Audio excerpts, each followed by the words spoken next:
မင်္ဂလာပါပဲ့တင်တဲ့ audio channel မှာကျွန်တော်ချစ်သူပြောတော့သူ့ချစ်သူအကြောင်းအပိုင်းလေးကိုဆက်လက်ဖတ်ပြမှာဖြစ်ပါတယ်ခင်ဗျာ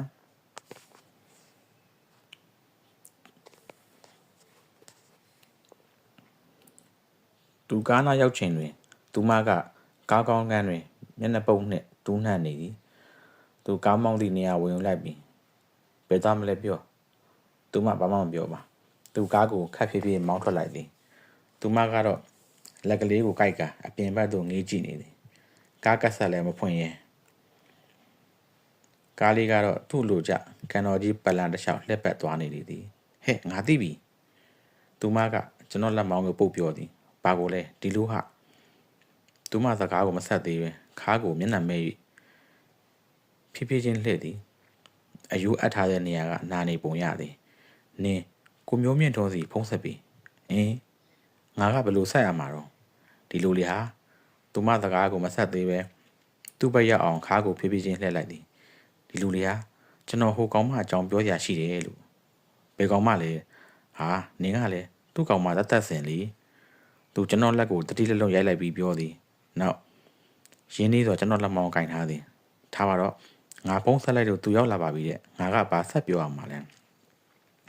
ဘာမှပြောစရာမလိုဘူးဒါဆိုဒီလိုလေဟာနင်ကသူ့ကိုကန်တော်ကြီးဆောင်ကိုချိန်လိုက်ထားပါတော့သူရောက်လာပြီဆိုရင်နင်ရှောင်ပေးပြီးရင်ငါရောက်လာမယ်လေနင်ရောက်လာတော့ကျွန်တော်ကစဝေးသွားမေးဖို့သူမကငါသူ့ကိုရေကန်တွန်းချလိုက်မယ်လေဟာသူမစကားကြောင့်သူကြောင်သွားမိသည်နောက်ပါဇက်အဟောင်းသားနဲ့သူမကိုကြည့်နေမိသည်သူမကတော့ဟိုလူကိုတွန်းချရန်ပုံစံမျိုးနဲ့လက်ရွယ်ကြည့်နေဒီလိုတွန်းချရင်ကြပါမလားဟာမကောင်းပါဘူးဒီလိုလေသိညစ်ပြီးညူစကြီးကိုကန်အားကနဲ့အရှိခွေကြလာမှအရှိခွေကြလာရင်သူ့ကိုယ်လုံးငါထိန်ဟာငါနိုင်မဟုတ်ပါဘူးရင်ဝါကိုဖနှောက်နဲ့သူ့ဘာသာသူစိတ်ပါလက်ပါလှုပ်ကြည့်နေသည်အတန်ကြာမှသူ့ကိုဝေးကြည့်သူငေးကြည့်မှန်းသိတော့ကိုရှင်ပြန်တက်လိုက်သည်သူမ၏ပုံကတကယ်လှတော့မဲ့ပုံသူမ၏အပြုမူကြောင့်သူလည်းလန့်သွားပြီးနင်အဲ့လိုလုပ်ဖြစ်ပါမလားအဲ့ဒါဆိုငါလည်းပဲကောင်းပါလေထိုတော့မှသူမပြေးကနေရေကငါကစကားအဖြစ်ပြောတာပါတကယ်လို့ပဲဖြစ်မှာလေသူကရေမမကွတ်တာနောက်ကိုချစ်သူလေးကိုဒီလိုပဲရက်ဆက်နိုင်မှာလေတဲ့မရက်ဆက်နိုင်ပါဘူးဟုဆို၍ကောင်းကုတ်ကတစ်ဖက်သို့ဆက်ဖြည်းဖြည်းနဲ့လှည့်သွားပြန်သည်ပြီးနောက်ကျွန်တော်ပဲပြန်လှည့်လာပြီးငါကသူနဲ့အေးအေးဆေးစကားပြောမှာပါတဲ့ဘာပြောမှာလဲသူအရှိသို့ပြန်လှည့်သွားပြီးတိုးညင်းစွာနဲ့သူငါ့ကိုဘာလို့ဖြတ်သွားတယ်ဆိုတာလေကျွန်တော်တပြင်းချလိုက်မိသည်သူမကတော့အပြင်သို့သာငြိမ်သက်ငေးကြည့်နေသည်သူလည်းမတက်နိုင်တော့မိတို့ချွန်ဝေးကြည့်ပါသည်ပြီးတော့အရှိဘက်ပြန်လှည့်သွားပြီးနင်သူ့ကိုတကယ်ချစ်တာလားသူမသူ့ကိုဖြတ်ခနဲ့ကြည့်သည်နောက်ဘာမှပြန်မပြောပဲခန္ဓာကိုယ်ကိုထိုင်ကုန်ပေါ်ခါချောထိုင်ချပြီးခုနကအတိုင်းသာအပြင်ကိုငြိမ်သက်စွာငေးကြည့်နေသည်ကားလေးကအချိန်မှန်နဲ့သူမအိမ်ဘက်ဦးတည်နေသည်သူဘာမှပြန်မပြောမိတော့အချိန်ကမဟုတ်ပဲမွေးတို့ဝိတ်နေ၏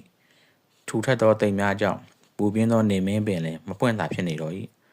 တွေးချောင်းနေသောရွက်ဝါလေးများလေပြင်းဝှေ့လိုက်တန်းကောင်းကင်ရန်သို့လွတ်လပ်စွာပြန်တက်လာကြသည်မိသူကကမ္ဘာလောကကြီးကိုအစိုးရပါသနည်းသူမကိုရောမိသူကအစိုးရပါသနည်း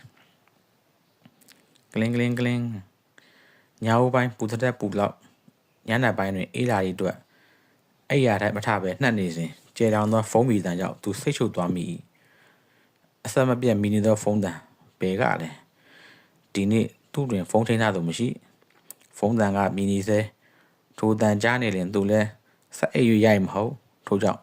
တယ်လီဖုန်းကိုမျက်လုံးမဖွင့်ပဲလှမ်းဆမ်းမိလိုက်သည်ဟယ်လို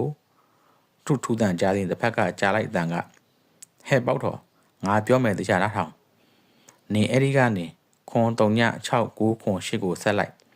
အဲ့ဒါကိုမျိုးမြင့်ထုံဖုံးမယ်သူလာကရင်သူ့ကောင်မတတ်ဆင်ကြောင်ပြောစရာရှိလို့ပြောသူကပဲလာခဲ့ရမလားပြောရင်ကန်တော်ကြီးမြောက်ဖက်တပြူပင်ရှိတဲ့ရေစက်နာကိုလာခဲ့လို့ပြောလိုက်ငါအဲ့ဒီကစောင့်နေမယ်ကွာခနဲ့ဖုန်းကိုချလိုက်ပြီးသူဖုန်းကွက်ကိုကင်ကအကြာကြီးငေးကြည့်နေသည်နောက်သူမခိုင်းစေချက်အတိုင်းလှုပ်တဲ့မလှုပ်တဲ့စဉ်းစားနေမိသည်သူမခိုင်းစေသည့်အလုပ်ကိုလုပ်ပေးရန်ကလည်းသူနဲ့လည်းဘာမှမသက်ဆိုင်ဘာဆက်ဖြစ်မီဆိုသည်ကလည်းမသေးကြတခုခုဖြစ်ရင်မစီမဆိုင် ကိုကောင်းပေါ်ကြောက်အောင်မီမလုပ်ပြန်လင်လဲကလင်းဖုန်းချလိုက်တဲ့နဲ့ဖုန်းတန်ကချက်ချင်းပြန်မိလာသည်သူချက်ချင်းဖုန်းပြန်ကင်လိုက်ဟယ်လိုသူဖုန်းကောင်နဲ့ကင်လိုက်တဲ့နဲ့တစ်ဖက်မှကြားရတဲ့ကဟဲ့ဘာလုပ်နေရလဲငါစောင့်နေတာ9မိနစ်ကျော်ပြီနေမဆက်ရသေးမို့လားအခုဆက်လိုက်ဒါပဲဖုန်းနံပါတ်က936998နော်ကွာခွက်ခနဲ့ဖုန်းချပြီးသူ့ဘာသာသူပြောချင်းဟာပြောပြီးဖုန်းချသွားပြန်သည်သူခုနကအတိုင်းဖုန်းခွက်ကိုငေးကြည့်နေပြန်၏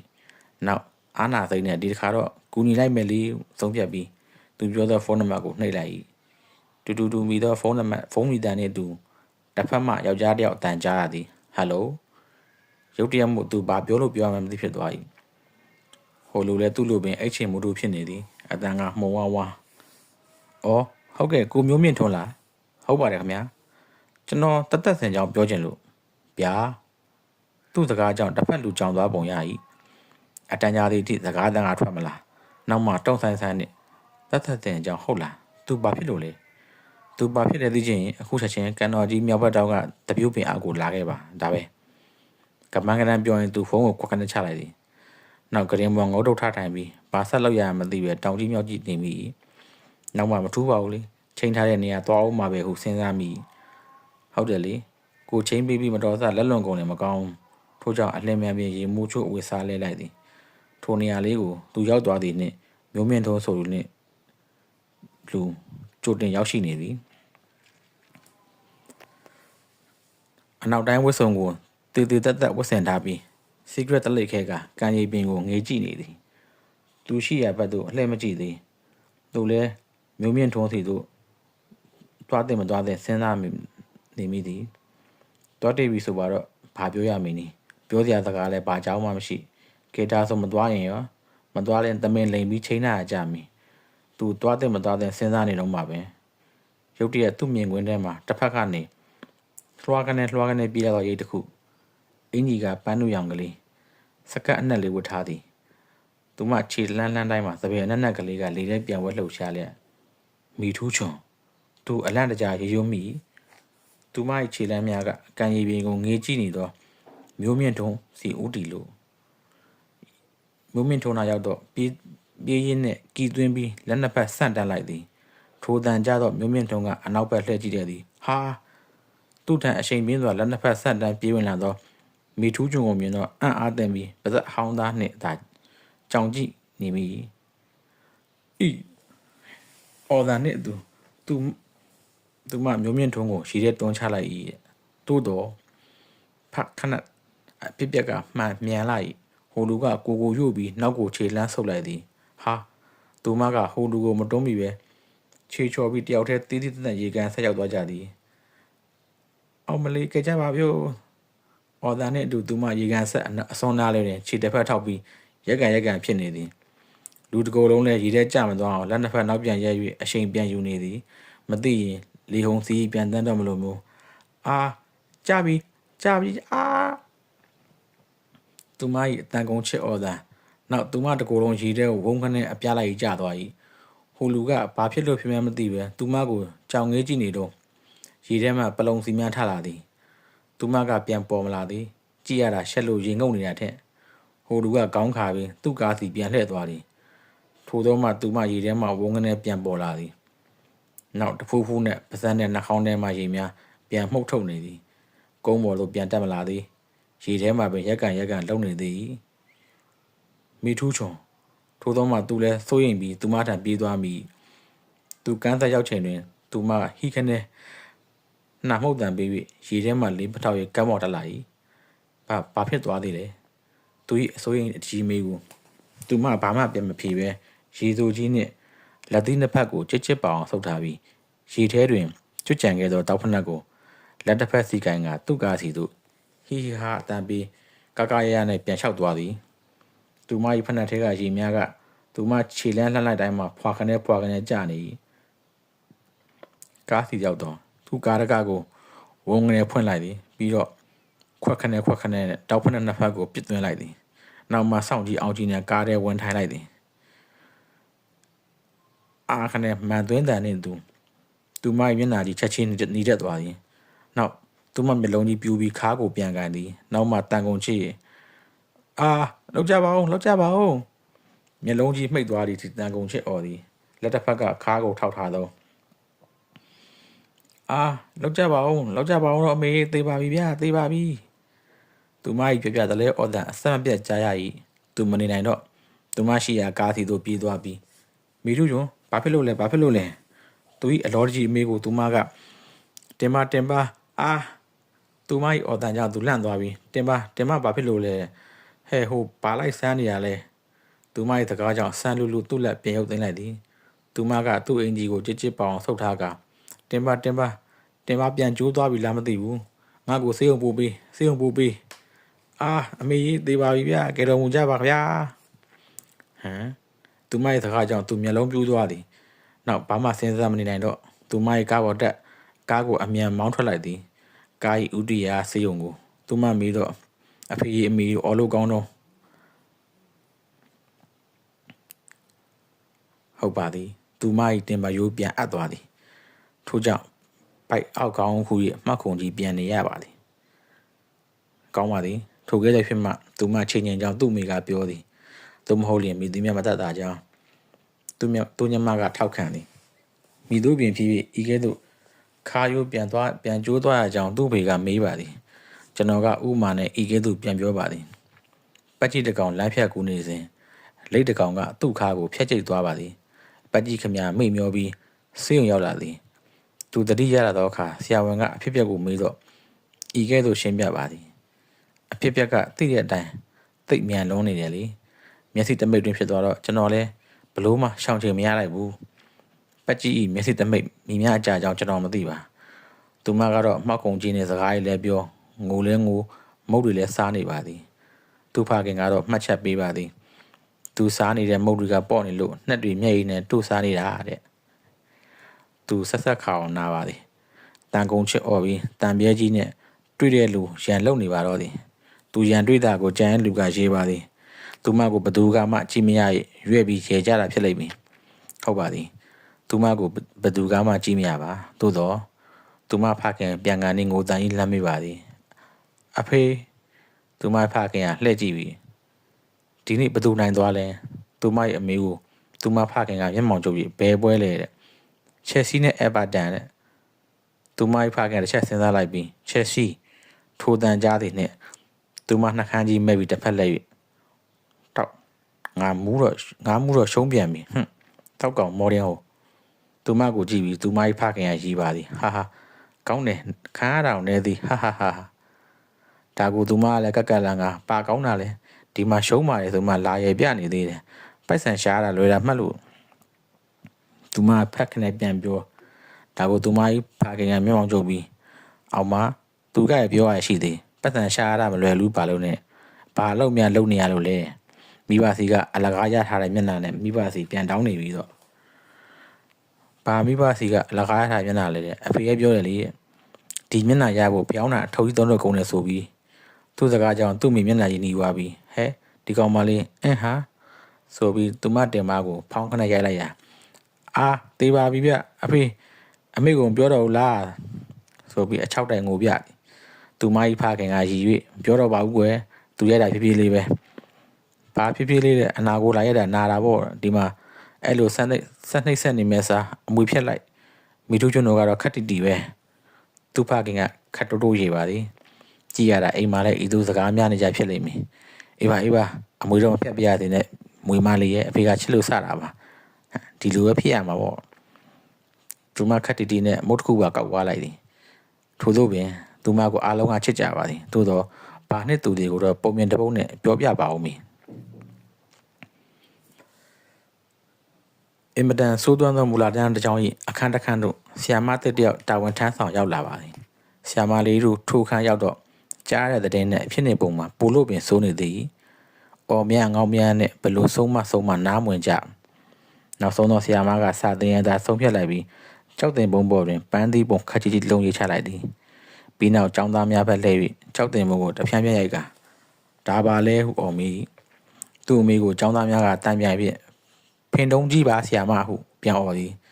ဆီယာမချက်ပြီးငိုယူကចောင်းအုပ်ကြီးရုံကန်သွား၍ចောင်းအုပ်ကြီးက ကျောင်းသားများမြတ်ဆိုးသွမ်းကြောင်းပြပြသည်ဆရာမလေးပြပြချက်ရက်ကျောင်းကြီးလည်းစိတ်ဆိုးသွားဆရာမလေးကိုခေါ်၍ထိုးခန်းသို့ဒေါ်ကြီးမော်ကြီးနဲ့တွားကြ၏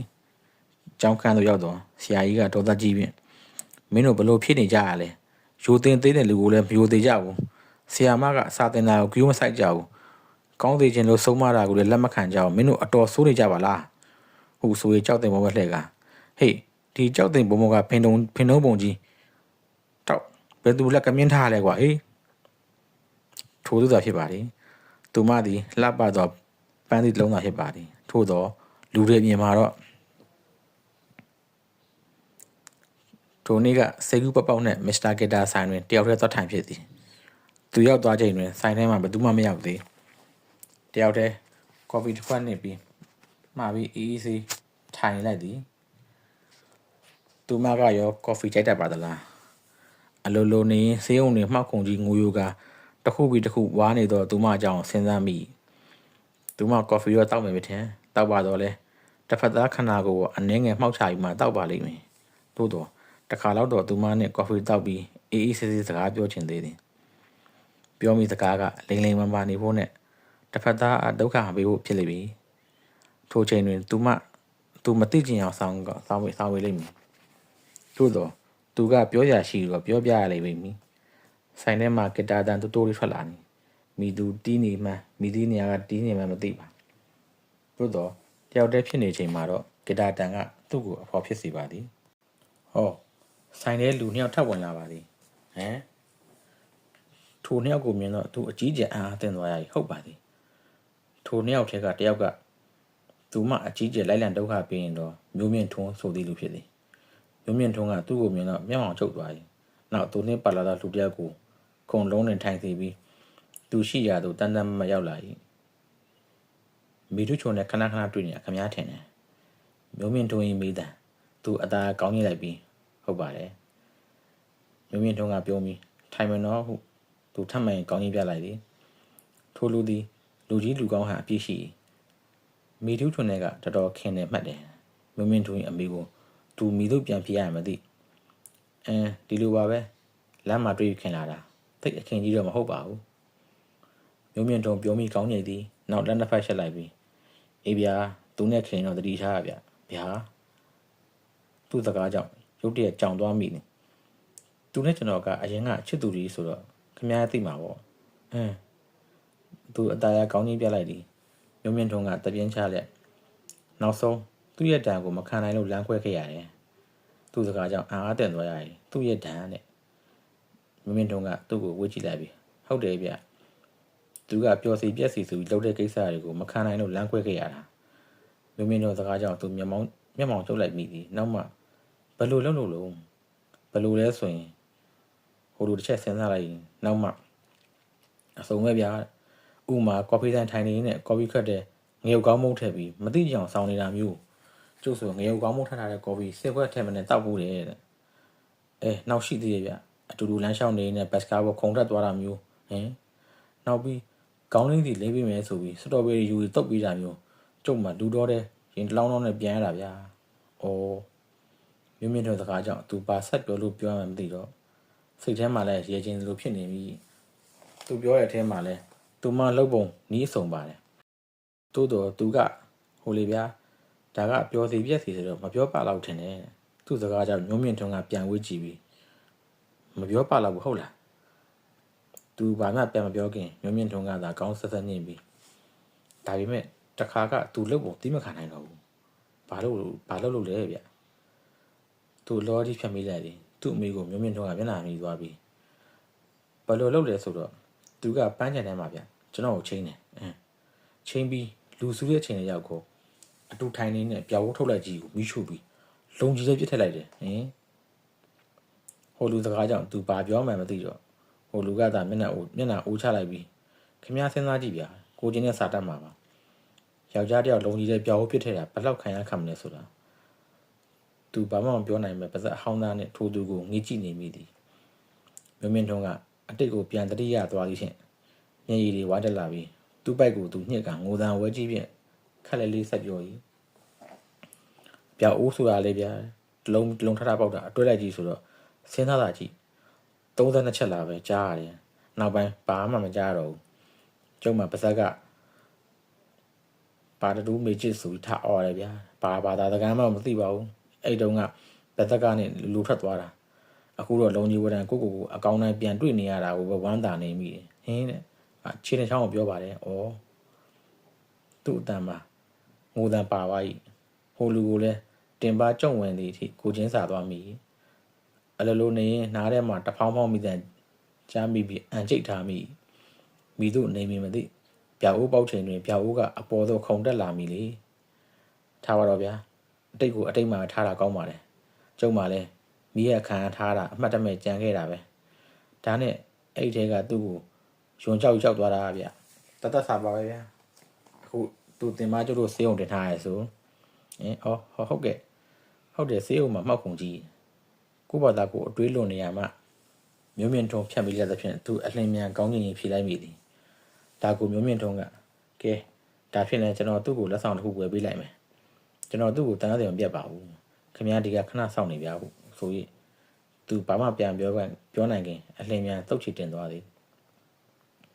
နောက်သူနဲ့ပါလာသူကိုလည်းခဏစောင့်အောင်ပြောသည်ပြီးတော့အပြင်သို့ခတ်သွတ်ထပ်သွားတယ်ကိုတွေ့လိုက်ရတယ်ဖုန်နေထသွားပါတို့တော့တိတ်ခွေလိုက်သူအတော်မြန်ကြောင်းတော့သိလိုက်ရသည်ထိုးတာပင်သူမ၏အပြုအမူကိုဆက်ရေးပြောပါအောင်လူတယောက်တွင်မှန်တစ်ချက်ရှိသည်ဆိုပါတော့မှန်၏သဘောတဘာအတိုင်းကိုကပြုံးပြရင်သူကကိုနေတူကပြုံးပြလိမ့်မည်ကိုကမဲ့ပြပါကသူကပြန်မဲ့ပြလိမ့်မည်ထို့သူမှန်ကန်တိကျသောအဖြေထွက်သည့်အတွက်၎င်းကိုမှန်ဟုခေါ်ခဲ့ကြပုံရသည်သို့သောပုံရိပ်တိကျသည်ကမှန်တွင်ပေါ်နေသောပုံရိပ်သည်ပညာမှားနေလိမ့်မည်သူမသည်လည်းထိုမှန်ချက်ကလေးတိုင်းပဲကိုပြုံးပြတော့လေသူမတော်လူတိုင်းနဲ့ပညာမှားနေလေအောင်ပြီဆိုရတော့လူတယောက်ပြောတယ်အခုခေတ်ဆရာအောင်လည်းရွေးအတော်ဆိုးတယ်ဗျဘလို့မှကိုဖတ်လို့မရအောင်ဒါကိုနောက်လူတယောက်ကဆိုးတယ်ဟုတ်လားမဖြစ်နိုင်ဘူးသူတို့လေကအတော်အသုံးဝင်ပါတယ်ဒုတိယလူကြီးစကားကိုပထမလူကမျက်မှောင်ကျုပ်လိုက်ပြီးဘလို့အသုံးဝင်တာလဲဒီလိုလေကျွန်တော်လွန်ခဲ့တဲ့3နှစ်လောက်ကကျမ်းမာရေးမကောင်းလို့ဆရာဝန်စီဆေးစာတောင်းဖို့တယ်အဲ့ဒီဆေးရုံကိုမိရထားထားတာကအခမဲ့စီးခွင့်လက်မှတ်ထင်ပြီးရထားအခမဲ့တစ်နှစ်စီးခွင့်ရခဲ့တယ်လေတဲ့နောက်စတိုးဆိုင်ကြီးတွေကလည်းအဲ့ဒီလက်မှတ်ကိုအကျွေးဝယ်ခွင့်လက်မှတ်ထင်ပြီးဈေးအလကားဝယ်ခဲ့ရတယ်နောက်ရုပ်ရှင်ရုံတရုံကလည်းမြစ်တာလက်မှတ်ထင်ပြီးအခမဲ့ကြည့်ခဲ့ရတယ်ဟောအခုတော့ပိုးစင်ပြေသွားပြီလေဘာလို့လဲကျွန်တော်သမီးအလက်မကအဲ့ဆေးဆိုင်ရက်တွေကို music note တွေမှတ်ပြီးတရောကျင်တာအခုဆုံးတော်တော်ဟုတ်နေပြီဗျာသူမသည်ထိုးတာဖြစ်မိသူကမှားနေမှန်းဘလုံးမှမသိနိုင်အပဲကြောင့်ဆိုတော့သူမသည်မှန်တစ်ချက်ဖြစ်သည်ထို့တော့သူမသည်ဆရာဝန်လက်ရေးလည်းဖြစ်သည်သူမကြောင့်စဉ်းစားနေတော့တိတ်မကြခင်ကိုမျိုးမြင့်တုံဆိုတဲ့လူပါဆယ်ထုတ်ပြီးရောက်လာသည်သူကြီးပါဆယ်ထုတ်တယ်မှာဒူးကောင်းတော့မြင့်သဖြင့်မနှဲမှလာရသည်ကဲရော့မီဒူးချွန်ကိုဒါလေးပေးလိုက်ပါဗျာကျွတ်ပေးလိုက်လို့ပြောလိုက်ပါသူဘာမှဆက်မမေးတော့အထုပ်ကိုလက်ကဆွဲမလိုက်သည်အထုပ်ကတော်တော်လေးပါသည်ဤလေးတင်များတန်ရောတင်ရှိသည်ဆိုရင်ပင်လူချင်းအတွက်တော်တော်များသောတန်ရောတင်ဖြစ်ပေလိမ့်မည်ကဲဒါဆိုလဲကျွန်တော်သွားတော့မယ်သူ့ကိုရဘာမှလိုက်အောင်မလဲမြင့်မြင့်တွင်ကောင်းခါလိုက်သည်ဘာမှမှာတော့ဘူးဒါပေမဲ့စကားကိုမဆက်သေးပဲမျက်လာချ၍တက်ပြေးမှောက်ထုတ်လိုက်သည်ပြီးမှခက်လေးလေးလေတံဖြင့်လုံးရင်းပြောချလိုက်သည်ကျွန်တော်ရှေ့အပတ်ထဲမှာတက်စင်နဲ့ဆေးဆက်တော့မယ်လို့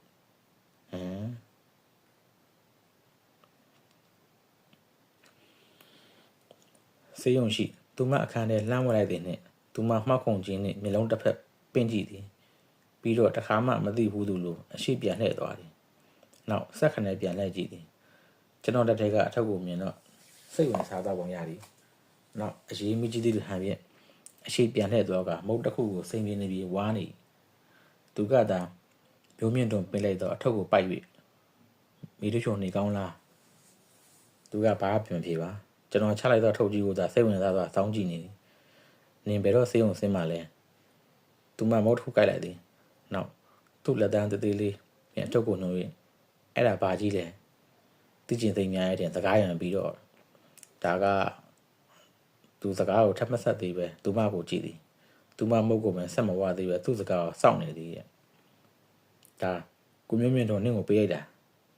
ဟင်သူ သူမပါဇက်ဟသွားသည်မျက်လုံးများလည်းအယောင်လက်သွား၏နောက်ပါဇက်တဲကမုတ်ကိုအာပါတရမျိုးချလိုက်အခုအနှဲငယ်သီးသပုံရ၏နဘေးကအချိုရည်ဝူးတူးလှမ်းလိုက်ပြီးကလူကလူနဲ့နေရာမျိုးချလိုက်သည်နောက်မှကမန်းကရဖြင့်ဘာရီလဲဟင်မသိဘူးဟာဒီတိုင်းပြလိုက်တာဟာနင်းကလည်းသူမစိတ်ပြက်စွာညီနောက်မှပြောင်လက်နေသောမျက်ဝန်းစုံနဲ့ငါသိပြီသူကငါအလှချိုက်တယ်မှန်သိလို့ကိုလုံးဝမှန်ကြီးပေးရတယ်ဖြစ်မယ်နေဦးသူမမျက်လုံးအပေါ်လှန်စဉ်းစားနေပြန်သည်ငါသူ့ကိုပြောဘူးတယ်ငါအခန်းထဲကမီရိုကဒီဇိုင်းအောက်နေပြီဒီလောက်ဟာကလည်းဗီဒီယိုမဖြစ်နိုင်ဘူးသူမဘူးကိုမကြည့်သည်သိမလေးဘူးဟာဒါဆိုငါချုပ်ဝတ်ဖို့ပိတ်စရီဒါလည်းမဖြစ်နိုင်ဘူးပိတ်စရီဆိုရင်အဲ့တိတ်နဲ့ထုတ်ပေးမှာပေါ့သိပြီတယ်မုတ်တွေဖြစ်မယ်ငါဘီစကစ်မုတ်ကြိုက်မှန်းသိလို့ပုံးလိုက်ဝယ်ပေးရဖြစ်မယ်အဲ့မဘုံကအဲ့လောက်ကြီးပါမလားဘာဖြစ်ဖွင့်ကြည့်ရတာကောင်းမှထင်တယ်အဲ့ဒါလေးငါ့ကိုဖွင့်ပေးတောင်းပန်တယ်လည်းမဟုတ်အမိန်ပေးတယ်လည်းမဟုတ်ငိုကိုပြောစင်တိုင်းပြောနေတာဖြစ်ကျွန်တော်လည်းသောကရာတက်မနေတော့ပဲဖွင့်ရတာပြန်လိုက်ခဏနေသူမအထုပ်ပေါ်လက်တင်ပြီးနင်းနဲ့ငါလောင်းမလားသူမျက်မှောင်ကျုပ်လိုက်သည်ဘာလောင်းမှာတော့သူမပိုက်ကောင်းအောက်ကိုပြင်ခိုး၍ဒီထဲမှာပါမယ်ဆိုတာဒါတော့ပဲသိမှာလဲဟာအေးလေအဲ့ဒါနင်းလည်းမသိဘူးငါလည်းမသိဘူးအဲ့ဒါကိုဒီထဲမှာပါလဲဆိုနင်းနဲ့ငါလောင်းမလားသူမစကားကြောင့်သူစိတ်ညစ်သွား၏ကြည့်အောင်အလောင်းသားကလည်းတော်ဝါသနာကြီးပုံသူလည်းပြီးရောသဘောနဲ့လောင်းမယ်ဟာဘာကိုလောင်းအောင်ပါလဲသူမကချက်ချင်းဖြေပေးပဲမိဖုရားကိုလက်ညှိုးထောက်၍မျက်လုံးလှန်စဉ်းစားလိုက်နောက်မှဒီလိုဟာဒီပုံးထဲမှာငါကစားစရာပါတဲ့ဘက်ကလောင်းမယ်နင်ကငါကမှန်တဲ့ဘက်ကလောင်းမယ်သူခက်မြင်ဖြစ်ပြောလိုက်သူမကသူ့တကားသဘောကျပြီဟုတ်ပြီမြမလောင်းငါကြည့်လောက်ပဲသူကောင်းကြီးရတာထောက်ခံလိုက်သည်ပတ်စံပြသူမရဲ့တကားကိုသူအိတ်ကက်ပုတ်ပြကပါတယ်ဟာထို့သောမှသူမကျင်းနေသွားပြီကဲဒါဆိုဖွင့်မယ်ဖွင့်သူမစိတ်ဝင်စားတာဖြင့်အထုပ်ကိုအပေါ်စီးမှနေပြီးအသေးချာငုံကြည့်နေမျက်လုံးများကလည်းပြောင်တတ်နေမှသိချ၏သူအထုပ်မှာပတ်ထားတိတ်တွေကိုစိတ်ရှိလက်ရှိခွာလိုက်သည်အထုပ်ကိုဖွင့်မဲ့ပြင်ုံရှိသည်သူမလက်ကထားပြီးခဏနေဦးသူမကိုပြန်မောကြည့်လိုက်သည်သူမကသူ့ကိုပြန်ငုံကြည့်ပြီးအတိတ်ပဲရှိသွားအောင်ငါက1 2 3ဆိုမှဖွင့်ဘာလို့လဲဆိုတော့သူ့စကားကိုသူမတိုင်ရောက်လိုက်သည့်စကားကိုထပ်မဆက်သေးနောက်မှဒီလိုလေဟာနင်းနဲ့ငါလောင်းထားရဲဆိုတော့အတူတူတပြိုင်တည်းကြည့်မှအတိတ်ပဲရှိမှာပေါ့သူတပြင်းချလိုက်သည်ပြီးမှအေးပါကဲဒါကိုစပြီးသူ့လက်များအထုပ်ပေါ်အသေးအတင်လိုက်သည်သူမနှုတ်ကအတန်ကသူ့လက်များကိုကွေးပြီးအထုပ်ဖွင့်ရအစနှစလှမ်းကန်လိုက်သည်2သူ့လက်ကအထုပ်ကိုဖြုတ်ပြီးနေပြီ3အတန်ဆုံးသည်နဲ့သူအထုပ်ကိုဆက်ခနဲ့ဖွင့်လိုက်သည်မျက်လုံးများကအတွင်းသို့ညောင်လုံးထံမှအားတဲ့သောအာမေရတန်များရှန်ကြလာသည်ဘာကြီးလဲဘလို့ကြီးလဲဟာမယုံနိုင်စွာတယောက်မျက်နှာတယောက်ပြန်ကြည့်မိကြသည်ကြည့်ချင်စရာအထုပ်ထဲမှာတွေ့နေရသည်ကသူမပြောသလိုစားစရာလည်းမဟုတ်သူသိသလိုမှန်လည်းမဟုတ်အိမ်သာကွက်ကြီး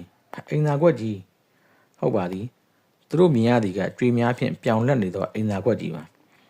အိမ်သာကွက်မှရိုးအိမ်သာကွက်မဟုတ်ဘူတိုင်းအိမ်သာကွက်ကိုခေါ်တော့အိမ်သာကွက်အမြင့်စားမျိုး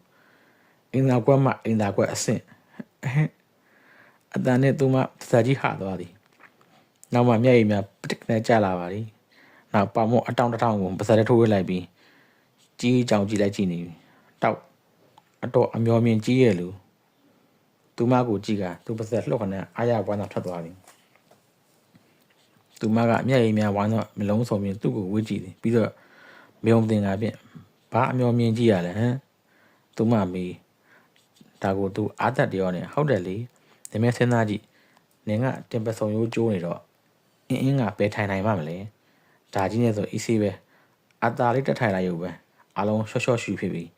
ဘာမှထိုင်ညစ်စရာမလိုတော့ဘူးဟုတ်တယ်မဟုတ်လားဒါကိုအမျော်မြင်ကြည့်လို့ပြောတာတဲ့ငါတော့ဒါမျိုးမစဉ်းစားမယူနော်သူမကြောင်ကရမ်းနဲ့အင်းဆိုပြီးခေါင်းလိုက်နေသည်ပြီးမှသူ့နောက်ကိုပြန်ဝှေ့ကြည့်အနောက်မှာကျိုးနေတော့သူ့တင်မရုပ်ကိုမျက်နှာမှာမျက်နှာကြီးရဲသွားပြီးဘာလို့ထိုင်နေရမှာလဲနေချင်းချင်းနေယူဟာဟူဆိုပြီးငါတင်မကျိုးနေတာအခွင့်ကောင်းယူပြီးအဆက်ခွဲတဲ့ကောင်